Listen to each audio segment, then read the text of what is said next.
car. Was it, huh? We brought the wrong car. So very interesting. We just, probably the video you're going to see before this, you know, depending on how we edit it.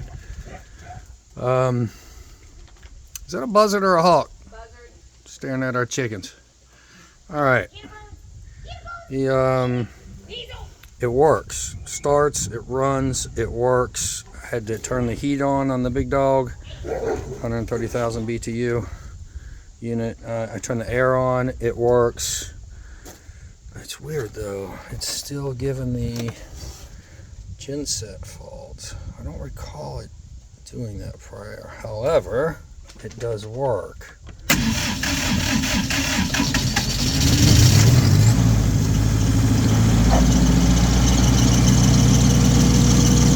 And the lights go off. So generator comes on.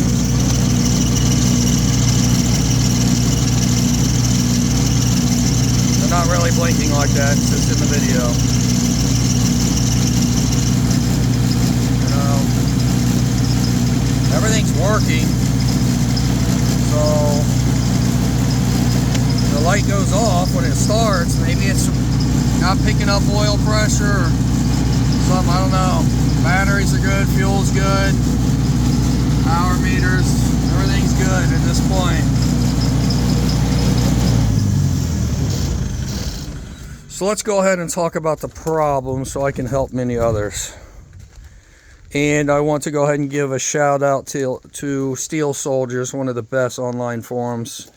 Has everything military vehicles related, which we like around here. And you know, if it wasn't for one of those online forums I was reading, you know, trying everything, there's a lot of people. The bad thing about this, I'll go ahead and tell people that anybody that's looking for this video and finds it will probably know this information.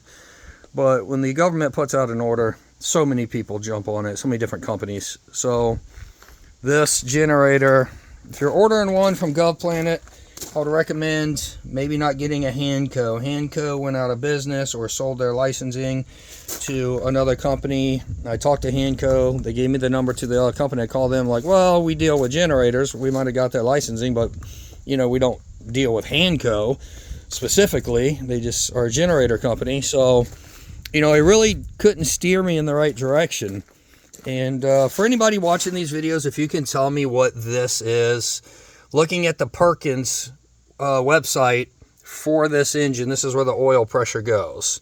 So clearly this is the oil pressure. If I connect a jumper, a lead from there to there, it'll make my oil pressure gauge go all funky while I'm in here, or while I'm in there. So clearly this is probably your oil pressure sender, something, I don't know. Clearly the little tube comes up here, it goes around and goes up into the valves. You know, this little tube coming around and going to this oil pressure thing. I ended up buying the oil pressure gauge from Perkins, originally thinking that might be the problem for this. It's like $40. I said I'll give it a go, and it ended up being a little screw-in gauge with just a little connector on it. It didn't have this thing on it. And so anybody that knows, you know, I'm a YouTube mechanic. I don't really know. I just get on there, get online, read forums, try to fix what I can. So for the people that clicked onto this video and they want the solution, let me go ahead and tell you what I did. If you have one of these, at least Hanco build ones, you got these little valves on here for the oil to drain. You don't have to undo a bolt, you just move that over. Also, there's one for the fuel right down in there. Move it over. I drained a little bit of fuel out of it, changed the oil. The reason I drained the fuel is because when I unscrewed this little bolt right here, sort of pumping on my bulb, it looked like almost water was coming out of here. Now granted, you know, so I really don't, you know, I just kept pumping and kept pumping and kept pumping, and it could have been it was at night using LED lights. I just didn't feel comfortable. Plus I figure why not drain a little fuel. But also what I did before I get into the problem, I apologize, I know that's what you're waiting on. I drained the oil. I put a new oil filter on. The fuel filter with the water separator. When I unbolted this, to be honest, anybody else can tell me about this as well. I'm like, where do you drain this thing? There's no screw on the bottom to drain. But when you start undoing this bolt, it allows this cylinder to drop down and the bottom case drops off, and that's how you put a new fuel filter on. Clearly, it was very clear coming out of this. There was water definitely in here. So the fuel filter with the water separator is doing what it's supposed to do. I just don't know how to drain it. I mean, you would think once a month or once every 2 months to drain it would be good. Maybe just unbolt that and let it drop down a little bit. I really don't know. Anyway, so reading on Steel Soldiers on these Drash, 20 kilowatt Drash. For anybody watching the video that doesn't know, that's what these trailers are called. They have a 20 kilowatt diesel generator and a environmental control unit. They call them ECUs.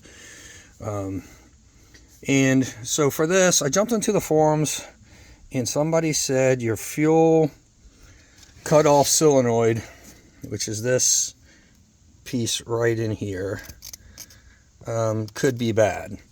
And then they said the best line I ever read, now in hindsight looking back, he goes, these, I don't know what this is called, maybe fuel distribution point. You know, the fuel goes in, comes out, goes up, and goes into the cylinders. So I don't know the official mechanic term name for that, but he said there's a little bar in here, and when you turn the key to turn it off, your fuel pressure or your fuel cutoff solenoid pushes back in, slides this bar over, which thankfully I'll talk to you guys a little bit about. You know, it's a pain getting this cap back on. I don't know why. Let me go ahead and open this up for you. Teach you a little trick that I learned. I wish it was in the forum. So I take this piece off. It was easier just to unbolt those up there. Unbolt these. I don't know if mine's been removed before. I don't know why there would be Allen wrenches and then a bolt, or Allen bolts and then a normal bolt, and then up here the screws are sticking out of it and there's just nuts that go on up there. But I tested out my solenoid on a battery. You know, alligator clipped it to a battery. It was sucking in and out. I hooked up the alligator clips to this, and when I started it, I was seeing if it was getting voltage, and it was. So I knew that this fuel solenoid cutoff was doing what it was supposed to do.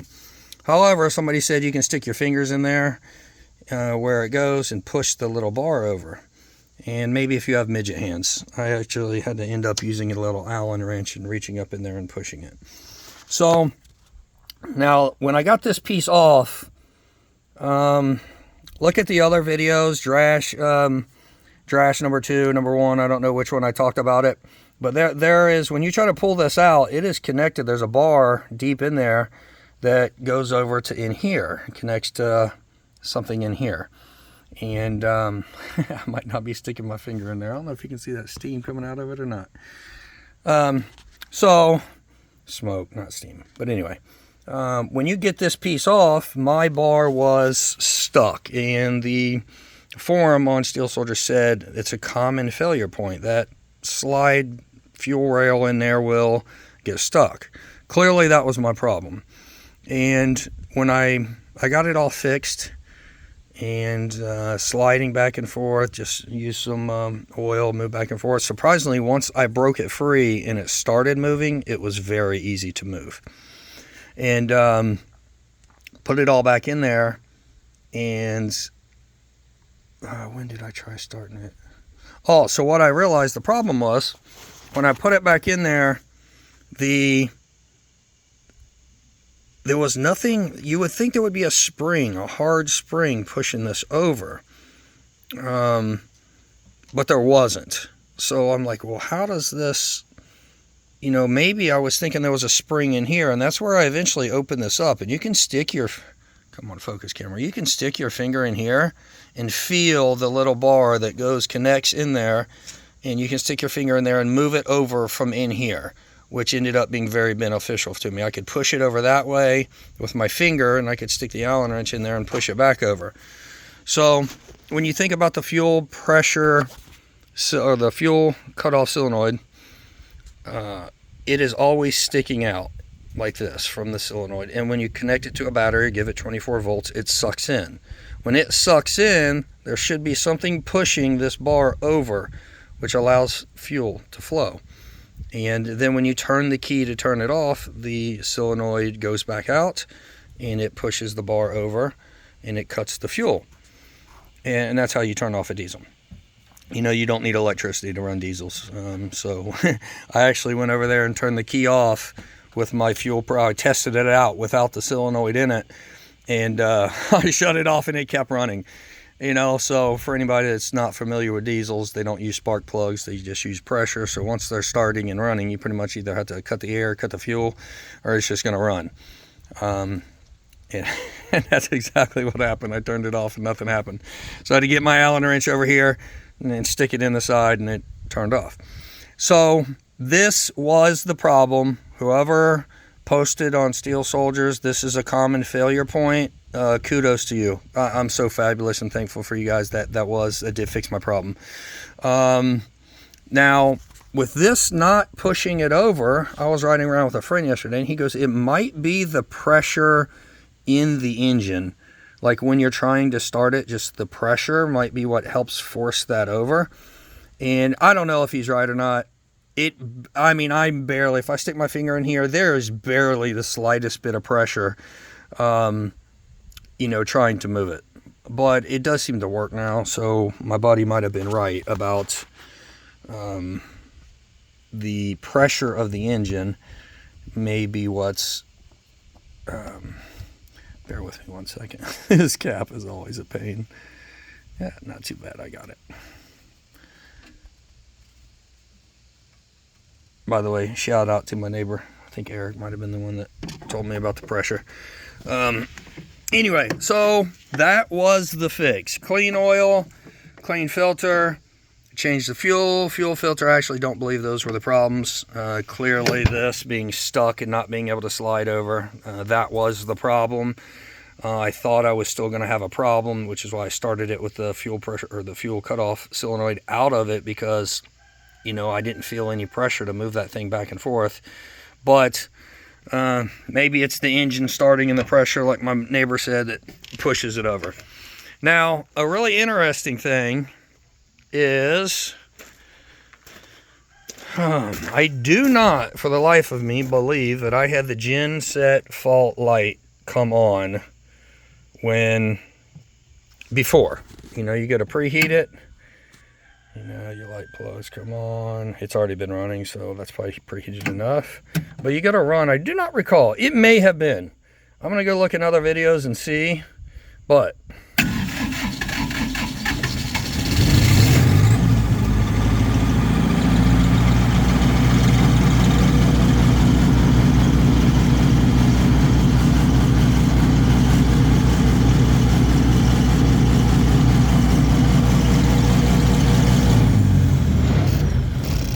so I call that a success. That has been an absolute wonderful day for me and my family. We brought this away from the tent. Anybody watching the channel brought this away from the tent we've been staying in, brought it over here so we could get in there and finish up some work. But it has been, anybody that knows, what is it, June, July, August, let's say 28th, 27th, 28th maybe. And we've had just a horrendous week of heat. You know, so we're like, it's just too hot in there. Brought this over here in 10 minutes after we got it hooked up to run the AC into this. It stopped working. So it's been a lot of reading online, a lot of forums, but I figure I could make this video. Anybody that searches this, the very first thing I'm going to write in the title is success. So then you know there's probably quite a few of them. You can click on this one, and there's lots of people asking how to fix it, but not a lot of answers. So, hey, that's what I got for you. I definitely hope that helps. And if you guys need any questions answered, or feel free to write. I'm going to try to get better at checking my comments and replying to people, and try to grow my channel. All right, peace out.